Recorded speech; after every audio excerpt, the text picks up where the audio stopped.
Oi pessoal, eu sou Alessandro e hoje eu vou comentar esse quadrinho aqui, DC Vintage Flash, por Grant Morrison e Mark Millar. Então aí a Panini está seguindo nesse selo DC Vintage, ela já lançou o Esquadrão Suicida, agora lançando esse encadernado do Flash. Esse é um encadernado que eu estava com certa curiosidade, já tinham me dito que não é o Grant Morrison mais hermético, que nós temos em tempos mais recentes, e que também não é o Mark Millar dos mais recentes. Na época que os dois eram mais próximos, pelo visto a relação deles não segue assim, acabam não tendo tanto contato com essas fofocas, mas pelo menos eles não trabalham mais juntos tem muito tempo. Mas o Grant Morrison e o Mark Millar, eles substituíram o Mark Waid durante um tempo. Isso aqui é como se fosse um hiato na longa fase do Mark Waid à frente do Flash. Inclusive, o lançamento disso aqui sinalizou, é uma maneira que eu interpreto e que eu vi muita gente interpretando, a possibilidade da gente ver a fase do Mark Waid publicada aí no médio prazo pela Panini. A Panini já anunciou um outro grande lançamento do Flash, que são os dois ônibus compilando a fase do Geoff Johns. Talvez depois da fase Waid seja a fase mais celebrada do personagem. Eu imagino que a fase Waid não sai em ônibus, eu acredito que ela vai sair no formato tipo lendas, mas bom, de todo modo isso aqui sinalizou para algo além. Me pareceu muito um teste. Eu já disse aqui no canal que eu acho o Flash um dos personagens mais difíceis de serem escritos. Não fazer uma graphic novel. Você pegar uma graphic novel levando as últimas consequências do que é ser o Flash é relativamente fácil e tem possibilidades muito interessantes. Uma graphic novel não tem a necessidade de ter continuidade, uma história fechada, não vai se importar tanto com as ramificações cronológicas, mas escrever uma mensal do Flash inserido no universo DC, no universo compartilhado, eu acho muito difícil. Por quê? Porque os poderes do Flash, pelo menos da maneira que o cara se move à velocidade da luz, vibra através de objetos, consegue viajar no tempo, os poderes do Flash fazem com que qualquer desafio soe muito fácil. Então, boa parte das histórias dele enfrentando alguns vilões soam inverossímeis. Reparem que boa parte das histórias do Flash, elas acabam, pelo menos recentemente, girando em torno de dois temas. Velocidade, ele vai encarar alguém que supostamente é mais rápido do que ele, ou tempo. Ou viagem no tempo, um vilão que consegue fazer isso, porque são desafios que mais tranquilos de trabalhar, dados os poderes dele. Vou dizer o seguinte, o Grant Morrison e o Mark Millar não fugiram disso. Boa parte das histórias daqui, lida ou com velocidade, ou com viagem no tempo. A primeira história, inclusive, ela vai lidar com viagem no tempo. O Wally West, ele aparece morto. O Flash aqui é o Wally West. O Mark Waid teve esse trabalho, né, de consolidar o Wally West como Flash após a morte do Barry Allen em Crise nas Infinitas Terras.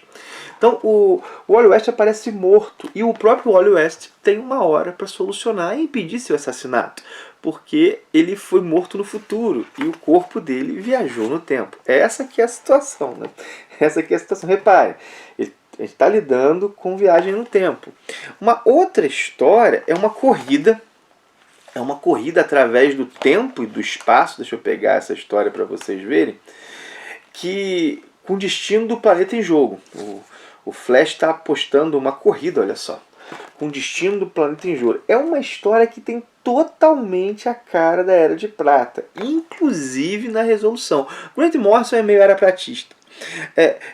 Inclusive essa história aqui, ela lembrou outra, porque o Flash disputa uma corrida que vai até o fim do tempo, né? Lembra uma história que foi desenhada pelo José Luiz Garcia Lopes, que saiu até aqui aquelas lendas do Homem de Aço, na qual o Superman e o Flash disputam uma corrida até o final do tempo. É muito era pratista essa história, assim. Mas assim, então reparem, ainda há uma corrida com a morte. Então, duas corridas e uma história que envolve aí viagem temporal. Não vou negar, minha gente, que há alguns momentos nessas histórias que eu achei empolgantes. Por exemplo, o Flash tendo que ser mais rápido do que um instantâneo. Olha só, ele tem que disputa uma corrida com alguém que chega nos locais instantaneamente. Então ele tem que ser mais rápido que um instantâneo. Então há alguns momentos que eu falei, caraca, que eu, bom, como leitor de super-herói, acabei vibrando. Mas no geral, as histórias aqui são histórias bem comuns para essa época, que são os anos 90. Tem com seus clichês, suas resoluções apressadas. Mas assim, eu falo, é claro, como quem está acostumado com história de super-herói. Queria ver como é que um adolescente leria isso aqui. Queria ver como é que eu, adolescente, leria isso aqui. Talvez tivesse me empolgado muito mais. Nessa edição aqui também um crossover com os títulos do Lanterna Verde e do Arqueiro Verde. E nesse crossover a gente vê como é que isso aqui está enraizado realmente nessa cronologia noventista, essa cronologia dos anos 90. Bom, o que nós temos aqui? São todos heróis substitutos. O Wally West, bom, tá no lugar do Barry Allen desde a crise das Terras, mas nos anos 90, o Lanterna Verde, Hal Jordan, na verdade todos os Lanternas Verdes, né, foram substituídos pelo Kyle Rayner, e o Oliver Queen foi substituído pelo seu filho como Arqueiro Verde. Enfim, temos um momento aí de legado, né, de heróis substitutos. Essa história aqui, ela testa bastante nossa suspensão de descrença. O Flash e o Lanterna Verde, eles ficam como reféns. Reféns não, eles ficam presos, né? Eles ficam presos, os vilões ameaçam algumas pessoas e eles não podem fazer nada. Bom, e a gente fica pensando, dados os poderes do Flash e do Lanterna Verde, era muito difícil eles não conseguirem fazer nada naquela situação, terem aceito. Mas tudo bem, vamos lá, isso passa. Mas os vilões deixam o Lanterna Verde com seu anel. E eles sabem que o anel tem poderes, né? Então, assim, tem certas coisas que testam um pouco a suspensão de descrença. Mas é legal ver a relação entre os heróis. Tem algumas ideias bacanas. Uma delas não é tão desenvolvida, poderia ter sido muito mais, que é o fato do Wally West quebrar as pernas. Tem que ficar numa cadeira de rodas aí por um tempo. Uma outra, e essa aparece bem mais, isso aqui é uma cara dessa fase, é o fato de ter uma espécie de família da velocidade. São vários personagens ligados à força de aceleração. Ó, tem o Jay Garrick, tem a Jesse Quick, tem o Impulso. Enfim, há uma espécie de família aí girando em torno do Flash, uma família de personagens girando em torno do Flash.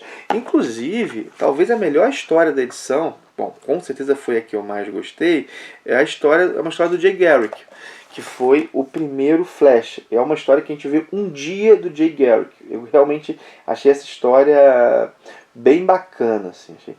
Tem uma sequência de um funeral que também é legal. Eu não vou dizer de quem é o personagem que faleceu para não dar spoiler, mas é legal. Enfim, não é uma grande fase do personagem. Bom, isso aqui é o Grant Morrison, o Mark Millar, substituindo o Mark Waid. Então, é claro, eles têm limites aí. Eles não estão pretendendo subverter nada do que o Waid fez. O Waid vai voltar. Os voos deles também são limitados, assim. Mas não é uma grande fase, mas como eu disse, é algo que aponta para além. A fase do Jeff Jones está chegando, o primeiro ônibus é em dezembro, e eu acredito que também o do Wade.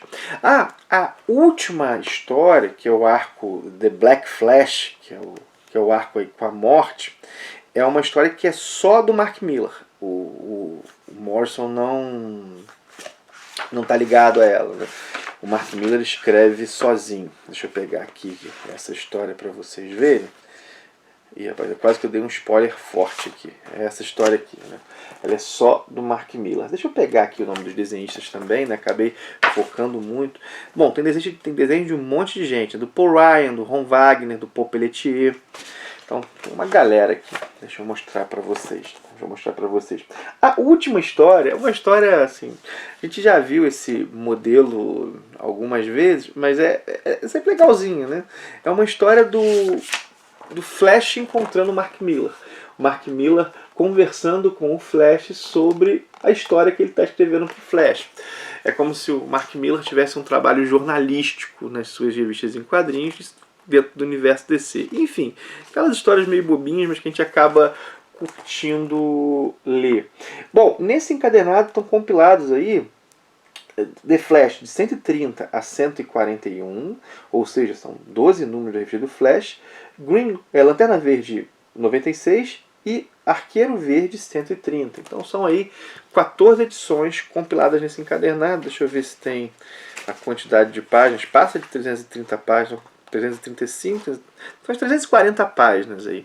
É um DC vintage até meio volumoso aí, né? Quase que um meio ônibus, a gente pensar que tem ônibus aí de 700 páginas, então até bem grossinho, e que apresentou esse, bom lá, ano sabático, essas férias do Mark Waid, quando o título foi assumido por esses dois roteiristas aqui. Enfim, minha gente, vi uma galera elogiando e se empolgando muito mais do que eu. Diz aí o que você achou, o que você acha do personagem. Bom, talvez pra mim seja realmente mais difícil ler, porque eu tenho essa coisa com Flash, né, de um herói que dificilmente soa verossímil pra mim. Cara, tinha que alguém, eu queria muito alguém como John Byrne escrevendo Flash. Alguém que é obcecado por verossimilhança. Ou Kurt Busiek, não sei se o Kurt Busiek chegou a fazer alguma coisa com Flash. É alguém que eu queria ver, né? Mas vamos ver. Estou aí na expectativa do Wade, é uma fase que realmente eu tenho muita curiosidade de ler, e do Jones também.